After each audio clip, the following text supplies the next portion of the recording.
For 8 years, my mother-in-law told anyone who would listen that I was lazy. She said I had an easy life. She said I didn't work hard. She said her son did everything. Then a storm damaged her house, and she had no choice but to live with me for 30 days by the end of those 30 days. She never called me lazy again. My name is Natalie. I'm 33 years old and married to my husband, Jason.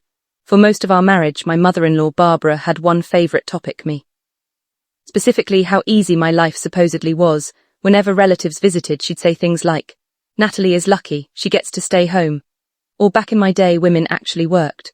The funny part, I did work. I ran an online business from home. I handled customer service, inventory, shipping, accounting, and marketing. Most days I worked 10 or 11 hours. But because I wasn't leaving the house in a suit every morning, Barbara decided it wasn't a real job. For years, I ignored her comments. Arguing never changed anything. Then one winter, everything changed.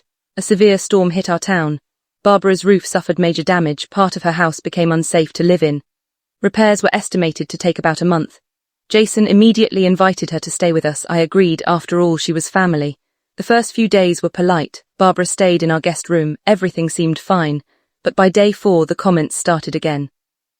One morning she walked into the kitchen at 9 a.m. I was already answering customer emails. She laughed. "Must be nice working in pajamas." I smiled and kept typing. At noon she saw me packaging products. "That doesn't seem very difficult."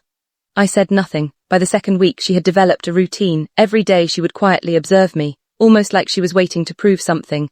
One afternoon she found me at my desk reviewing sales reports. She looked surprised. "What are you doing now?" "Quarterly accounting." She frowned. "You do accounting too?" "Yes." A few days later she found me negotiating with suppliers on a video call. Again she looked surprised. Then she watched me spend 2 hours resolving customer complaints. For the first time she seemed confused. Apparently her image of me didn't match reality. But the real turning point came during week 3. I woke up with a terrible migraine. I could barely stand. My vision was blurry. I was exhausted. Barbara happened to walk into the room and see me struggling. She asked what was wrong. I explained. Then I opened my laptop anyway. She stared at me. "Why are you working?" I laughed. "Because if I don't, nobody else will." The first time in 8 years she looked genuinely concerned. That afternoon she quietly sat beside me while I worked. No criticism, no comments, just watching. A few days later something unexpected happened. Barbara asked if she could help. I thought she was joking.